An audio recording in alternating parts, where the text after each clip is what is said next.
तुम्ही पाहत आहात MCN न्यूज मराठी। शेतकऱ्यांच्या विविध मागण्यांसाठी आक्रमक आंदोलन छेडलेल्या रविकांत तुपकर यांच्या शिष्टमंडळाची आज मुख्यमंत्री देवेंद्र फडणवीस यांच्यासोबत महत्त्वपूर्ण बैठक पार पडली। या बैठकीत कर्जमाफीच्या जाचकटींसह शेतकऱ्यांच्या 35 मागण्यांवर सविस्तर चर्चा करण्यात आली। मुंबईतील विधान भवनात मुख्यमंत्री देवेंद्र फडणवीस, मंत्री गिरीश महाजन आणि रविकांत तुपकर यांच्या उपस्थितीत झालेल्या बैठकीत सरसकट कर्जमुक्ती, पीक विमा, सोयाबीन आणि कापसाला योग्य भाव, सिबिलची अट, वीज जोडणी, स्मार्ट मीटर योजना, प्रोत्साहन अनुदान यासह अनेक महत्त्वाच्या विषयांवर चर्चा करण्यात आली। बैठकीत तुपकर यांनी कर्जमाफी योजनेतील जाचकटींमुळे लाखो शेतकरी वंचित राहत असल्याचा मुद्दा मांडला। त्यावर मुख्यमंत्री देवेंद्र फडणवीस यांनी या अटींमध्ये बदल करण्याबाबत सकारात्मक भूमिका घेतल्याचे तुपकर यांनी सांगितले। बैठकीनंतर रविकांत तुपकर यांनी सरकारला इशारा देत पुढील 8 ते 10 दिवसात निर्णयांची अंमलबजावणी झाली नाही तर हजारो शेतकऱ्यांसह पुन्हा मुंबईत तीव्र आंदोलन छेडण्यात येईल असे स्पष्ट केले। आता या सरकार या आश्वासनांवर कितपत आणि किती लवकर निर्णय घेते याकडे राज्यभरातील शेतकऱ्यांचे लक्ष लागले आहे। MCN न्यूज मराठीकरिता रवींद्र शिरस्कार, मुंबई।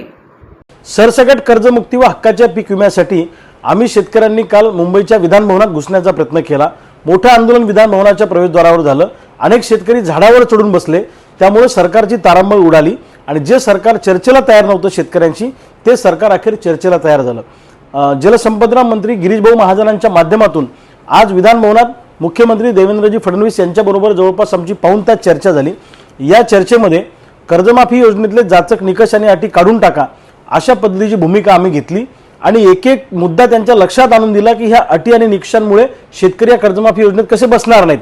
त्यांनी या मागण्या तुमच्या रस्त्यात असं सांगितलं आणि कर्जमाफी योजनेमध्ये सुधारणा करण्यासाठी सरकार तयार आहे हा शब्द त्यांनी आम्हाला दिला।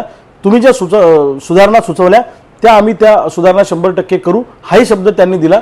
दुसऱ्या बाजूला बोगस बियाणाचा विषय आहे, पीक कर्जाचा विषय आहे, 2024 आणि 25च्या पीक विम्याचा विषय आहे, सी बिलचा विषय आहे, खतं PGRचा विषय आहे आणि सोयाबीनच्या कापसाच्या भाववाढीचा विषय आहे, तेलावरील आयात शुल्क वाढवणे, DOC निर्यात करणे, सोलर पंपाला पर्याय वीज कनेक्शन देण्याचा विषय आहे। अशा अनेक विषयांची चर्चा, जवळपास 35 मुद्द्यांची चर्चा या बैठकीमध्ये झाली। सरकारने सांगितलं की तुमच्या मुद्द्यांना घेऊन आम्ही सकारात्मक आहे, काही मुद्द्यांच्या बाबतीत आम्ही लागलीच मार्ग काढू, त्यामध्ये कर्जमुक्तीचा मुद्दा, पीक विम्याचा मुद्दा आणि इतरही मुद्दे 8-10 दिवसात सरकार काय निर्णय घेतं त्याची आम्ही वाट बघू। सरकारनं जर का या कर्जमाफी योजनेत बदल केले नाही किंवा पीक विम्याच्या बाबतीत निर्णय घेतला नाही तर आता आम्ही मुंबईमध्ये मोजके लोक विधान भवनात घुसण्याचा प्रयत्न केला, पण आता 8-10 दिवसात निर्णय घेतला नाही तर हजारो लाखोच्या संख्येने मुंबईत आम्ही शेतकरी येऊ आणि मागण्या मान्य झाल्याशिवाय आम्ही उठणार नाही, अशा पद्धतीची आमची भूमिका असेल।